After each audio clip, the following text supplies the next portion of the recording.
Hello and welcome to the Mindful Men Podcast, a show inspiring men to be mindful about their lives. Each week, we'll dive into a range of topics that matter to men and hear from everyday people doing extraordinary things. So if you love the show, please give it a 5-star rating and share it with your mates. Now, before we get into this week's episode, please note that some of the content may trigger you. And if this happens, please reach out to your support networks. It's really important. If you can't get enough of Mindful Men, head over to our website. It's www.mindful-men.com.au. Find the show notes and the links to our socials there. But for now, sit back, relax, and let's get mindful. G'day guys, and welcome to another episode of the Mindful Men Podcast. I'm your host, Simon Rinnie, and today we're getting mindful about men's health and men's mental health. And the reason we're doing it today is because this week is Men's Health Week here in Australia. And more broadly, it's Men's Health Month or Men's Mental Health Month, depending on where you are in the world. And so you might see a lot of stuff in your socials about talking about men's issues, which is great. We need to talk about them more often. And the more we talk about stuff like this, the more we normalize it. And I'm going to start by saying, guys, we need to have a good, hard look at ourselves. I hate saying that stuff because I feel like it leans into the toxic masculine side, but there's reason behind why I'm saying it today. So let's set aside the bravado. Let's get real for a moment. And by real, I mean raw, vulnerable, authentic, all the stuff that we hide away from. I'm going to talk about some stuff today that actually might hit a nerve with you. That's okay. We're doing this in a mindful way. This is not to blame you for anything that you've done in your life. I'm going to share my story as well as we go. And it's not so much about blame. It's about tuning into who we are and who we want to be. And this episode was also prompted by one of the most commonly asked questions that I get. And I get this a lot from mums, from daughters, from sisters, from wives, from partners, also dads, sons, but more women in the lives of men. They say, Simon, I have a man in my life that I know needs help. How can I get him to come and talk to you? And my response is, I'd love to talk to him, but you can't. You can't force someone to check themselves into therapy. You can't force someone to talk about their mental health or their health struggles or their life challenges. You cannot force them. When it's forced, it can bring up things like anger or deflection. And that's not what we want. We want mindful engagement with what's going on inside. And so having to say that over and over and over again, it sucks. It makes me feel like shit.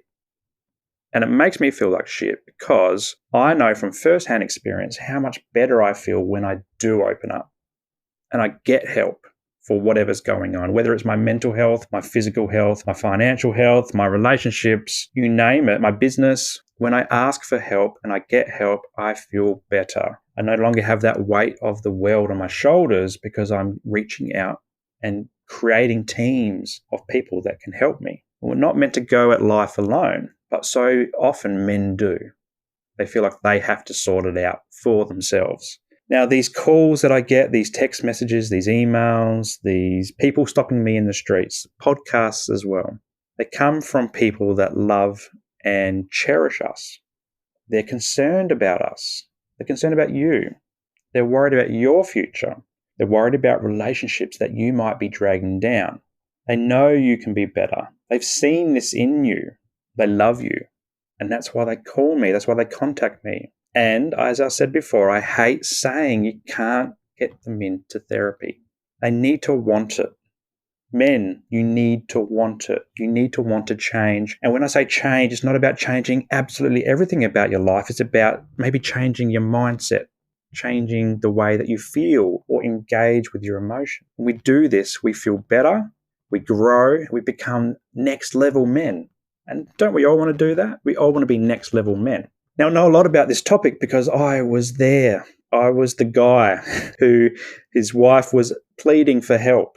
From 26 to 28, about 2 years, my now wife, Rachel, she recognized that I wasn't coping very well. I was struggling. I was drinking a lot. I was depressed. I was angry. I was snappy. I was just a shadow of my former self. And for 2 years, she said, Simon, can you go and talk to someone? You need to stop the drinking. You need to cut things out. Go see someone. And for 2 years, I did that toxic masculine thing. I deflected. I said, no, I'm fine. If you need to go talk to someone, go see someone yourself. And that didn't help anything. In fact, it put more strain on our relationship. And it got to a point, say, 2 years after that, where I got the ultimatum. It was that if I don't go get help because I was continually bringing things down and bringing our relationship down, then I needed to pack my bags. Now, to hear that from someone that you absolutely love, it sucked. There's no better way to put it. It sucked. And I didn't want that. I knew in myself that I didn't want that. I didn't want to be that bravado man that was going to say, well, you know what? Leave. That's bullshit. I didn't want that. I wanted to cherish our relationship, to grow it, to nurture it, to be the man that did that. And so that ultimatum was a bit of a light bulb moment for me, that recognizing myself, I need to get help. And so I did. I booked myself into the GP. I went to the appointment and I said, I think I've got a mental health issue. Can you help me? And now that was 2012. It's been, 12 years later, depending on when you're listening to this, and I'm still working on myself. I check in and out of therapy. I'm on different types of meds throughout my journey. I try different things, but I'm constantly working on myself. And this is important. It's a constant working thing. You don't just do it once and done. It's not a one and done thing. You've got to constantly work at it. Because I've been doing this, I'm now in a space where I can recognize in myself when things are going down and I need to check into therapy or get help or check my meds or check my self-care, ramp that up. I know when certain behaviors no longer serve me. And this happened with my drinking.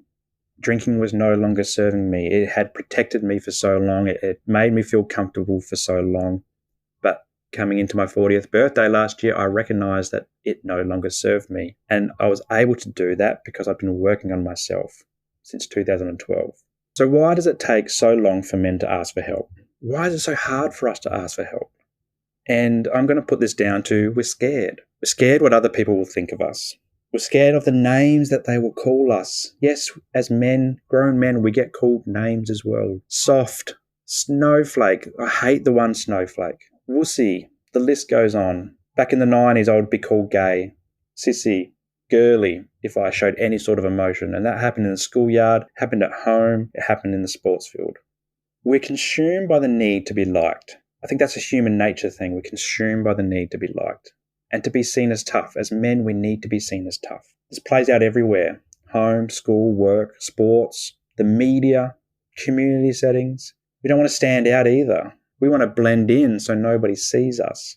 And particularly here in Australia, we have this tall poppy syndrome. Anyone who succeeds, the rest of the community want to bring them down. Unlike, maybe our friends over in the US there. And there's a lot of listeners over in the US where it's the opposite. People in America, they love to see people succeed and they cheer them on. But in Australia, we do the opposite. We bring people down.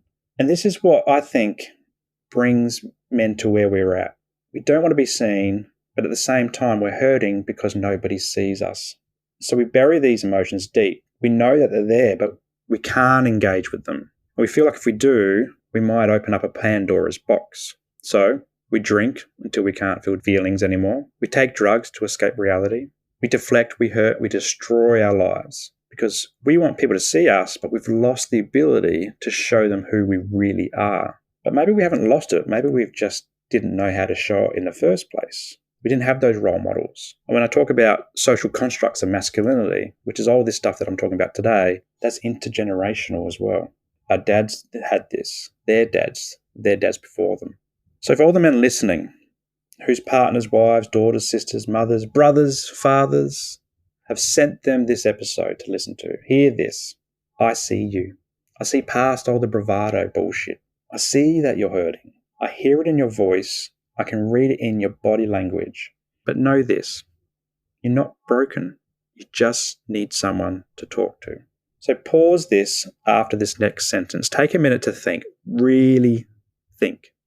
Why is my partner, my wife, my daughter, my sister, my mother, or my brother, my father, my best mate, why are they telling me to get help?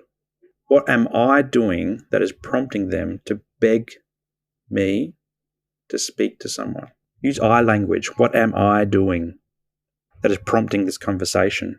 Pause this. Have a think. Get real with it. Don't deflect. Use I language. Now, if you don't like people asking you to go and talk to someone, ask yourself this. Why? Why not do it? One way we can look at this is from a costs and benefits analysis. I do this in my therapy clinic. I go, what are the costs of doing this? What are the benefits? What are the costs of staying the same? What are the benefits of staying the same? What are the costs of change? What are the benefits of change? So think about this, like maybe going into therapy. Let's use going into therapy. What are the cost benefits of that? Well, what are the costs? It's financial. Yep, it's going to cost you money. But think about it like this.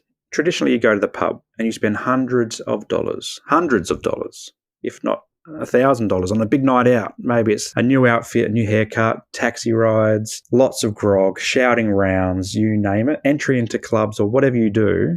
The cost of a night out to relax and chill and blow off steam, if you put that into therapy, you could get so much more in return. Going out to the pub, drowning your sorrows is for a few hours, half a day maybe, if you do a big bender, a day if you're doing a big bender. Therapy is for 1 hour of your time, and you can use the skill sets that you learn in therapy for a generation. So there's that financial component. We've got to look at therapy from a financial, in terms of investment. We're investing in our future, and we're investing in the now as well. It's time.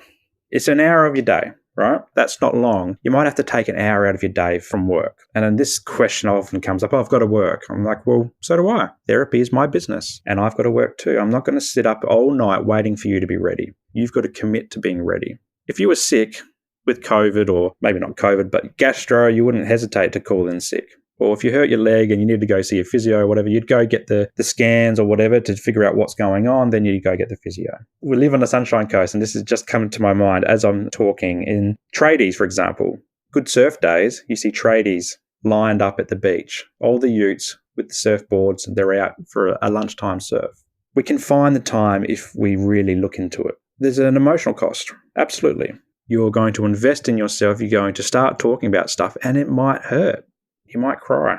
But when you take off the mask of mental health, the mask is there to tell everybody that we're okay. But when we take off that mask and we go deeper, someone is able to see and hear you. I liken it to you can actually finally breathe. The mask is suffocating.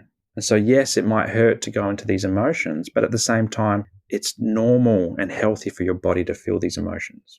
And from here, these are the costs, but they're also the benefits.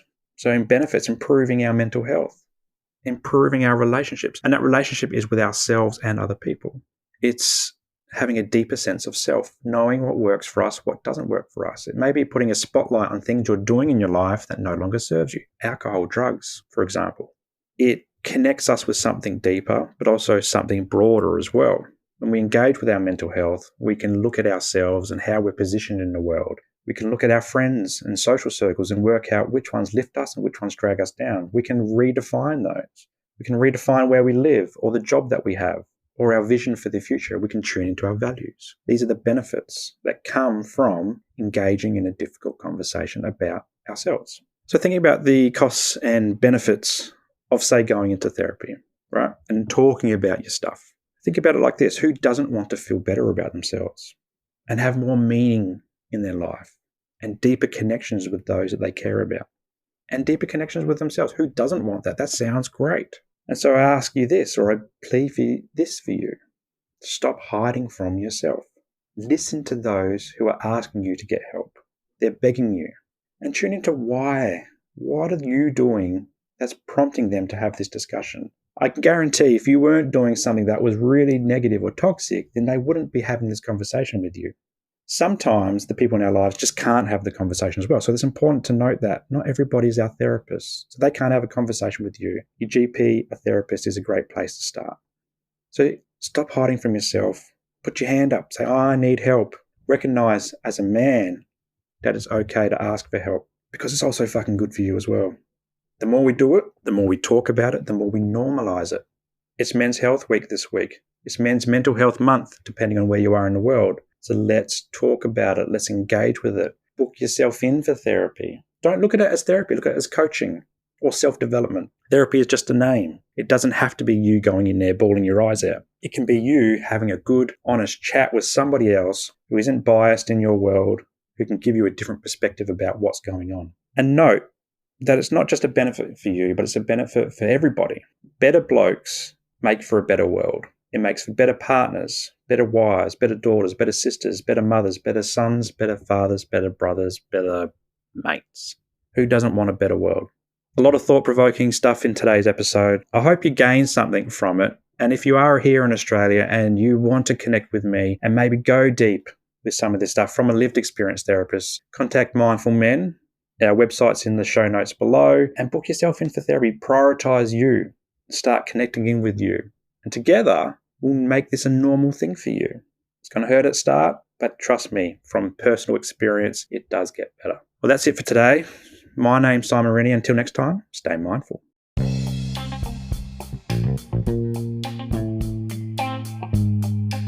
Well, that's a wrap for today's episode, and I hope you got some value from it. If anything triggered your mental health today, please reach out to your support networks. Also, if you loved what you heard, be sure to subscribe to the show and share it with your mates. For more from Mindful Men, you can check us out on Instagram and YouTube, and I'll throw the links to these pages in the show notes below. But until next time, stay mindful.